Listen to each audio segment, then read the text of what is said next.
বন্ধুরা, আজকের আমি লোটে মাছ কিনে নিয়ে এসেছি, লাল লোটে। এটা দিয়ে ভাজা করব আজকে।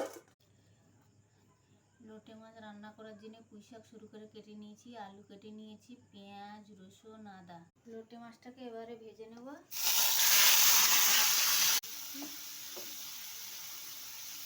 লোটে মাছের উপরে এবার আমি আলু আর পুঁই শাক দিয়ে দেবো।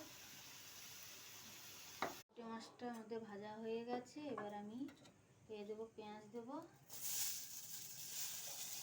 রসুন, দেবো। লোটে মাছটা দিয়ে পেঁয়াজ রসুন হয়ে গেছে। পেঁয়াজ রসুন দিয়ে লোটে মাছটা ভাজা করবো। আমাদের লোটে মাছ ভাজা হয়ে গেছে, এবার ঢেলে নেব। বন্ধুরা, আমাদের লোটে মাছ ভাজা হয়ে গেছে, এবার আমরা খাবো। খুব ভালো হয়েছে, আপনারা বাড়িতে